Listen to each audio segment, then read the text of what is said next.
Hello all, welcome to Read to Share. Today's story is called Winnie the Pooh Meets the King.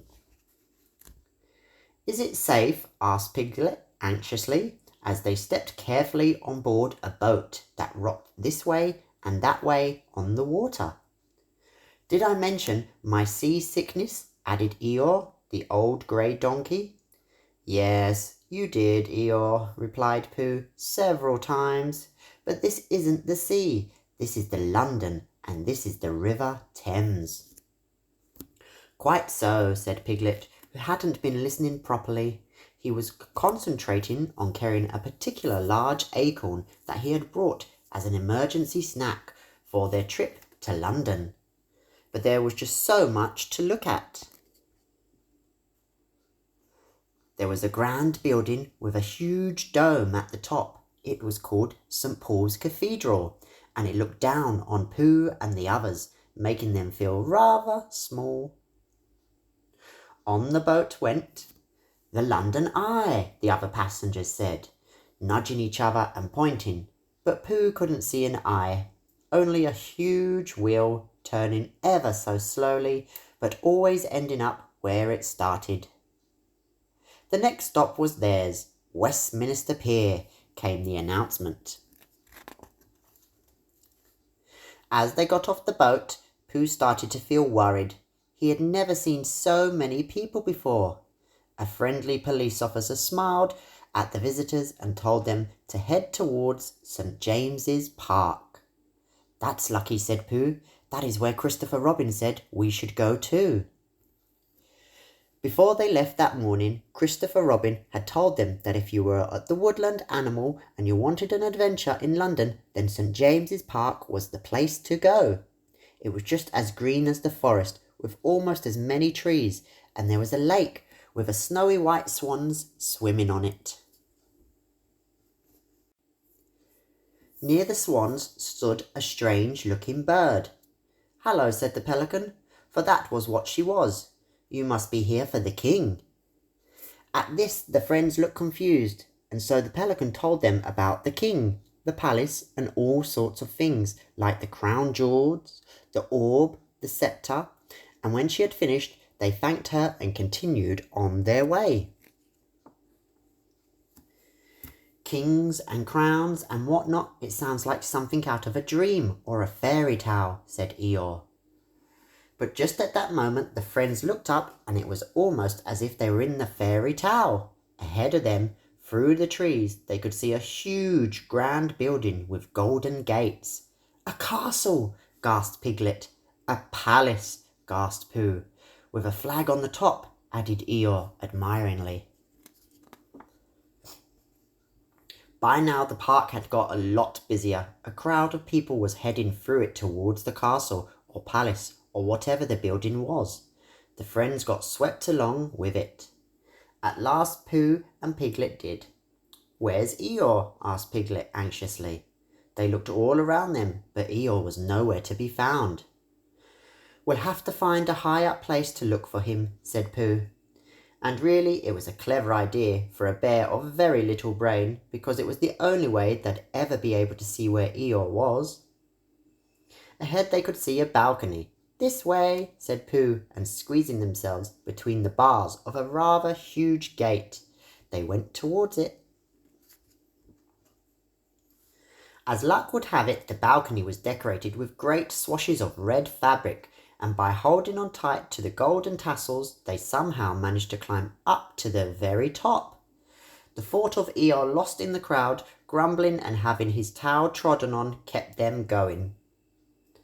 And when they finally reached the top of the clambered over the side of a huge cheer went up from the crowd below them. Piglet was sure the cheering was for them, but it was then that they noticed some people joining them on the balcony. Standing almost close enough to touch was the real-life king, with his wife, the queen consort, and lots of other royal-looking people. High on the king's head was an actual crown, just like the pelican had told them. The king turned and looked at them. If he was surprised to see them there, it didn't show. "Is that for me?" he asked, and Piglet realised that the king was pointing to his acorn snack. "The best gift of all is something living," continued the king. "I shall plant it in the Buckingham Palace garden. If I treat it kindly and look after it carefully, one day an oak tree will give shade to the next king and all those who came after him." Piglet handed over the acorn and managed to whisper something that sounded a bit like this: "Your most magic your royal highness upness," which had made the king smile. "Seeing as you're so high up," said Pooh bravely to the king, "would you be so kind to look and see if you can find our friend? He's a bit odd and a bit old and grey, with long ears, and he loves thistles." "He sounds like an excellent fellow," smiled the king. "Thistles are the national flower of Scotland, a place my mother, the late queen, loved. Might that be him?" he added, pointing across the crowds. And there, marching around a glorious fountain, was Eeyore.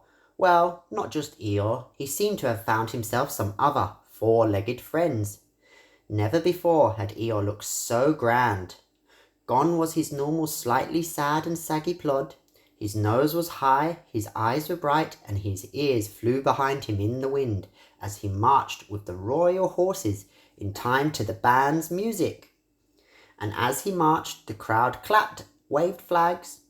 "Three cheers for the king," they cheered. And "Three cheers for Eeyore," joined Pooh and Piglet. It turned out that the king was rather busy that day, but he was very interested to hear about the 100-acre wood, and he said goodbye and promised to visit it one day. He suggested Pooh and Piglet took the staircase back down, which they all agreed was much easier than the way they had come up to the balcony. In the courtyard in front of the palace they found Eeyore talking to one of the king's guards. "Far too loud," Eeyore was saying, "but I'm happy to have led the way here." "Time to go home," said Pooh. "Piglet doesn't have his snack anymore, and my morning honey seems to be a long time ago." And so off they went. When Pooh, Piglet and Eeyore arrived back in the forest, Christopher Robin had called a special meeting. Head of the parade, boasting Eeyore, a king with a real crown, observed Pooh. "You were right, Christopher Robin, about having an adventure in the park." "My acorn growing in the royal garden," added Piglet, who still couldn't quite believe it all. And the others listened in silence at the amazement of a wonderful story of the king's coronation.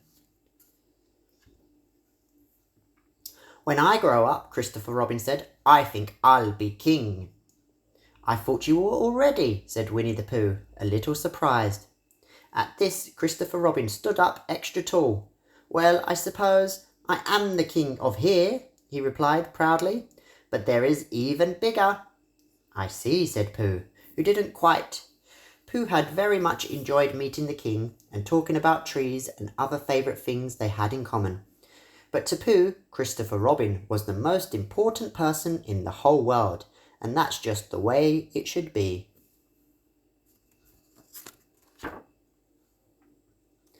Did you know King Charles loves to paint? King Charles loves dogs and used to own a Jack Russell Terrier called Pooh. King Charles now owns all the whales and dolphins in the water around the United Kingdom. They are called the Fishes Royal. There are more than 700 rooms in Buckingham Palace. King Charles is a qualified diver and has explored a wreck of the Mary Rose, which was King Henry VIII's ship. The pelicans in St. James's Park were gifted to the previous King Charles II in 1664.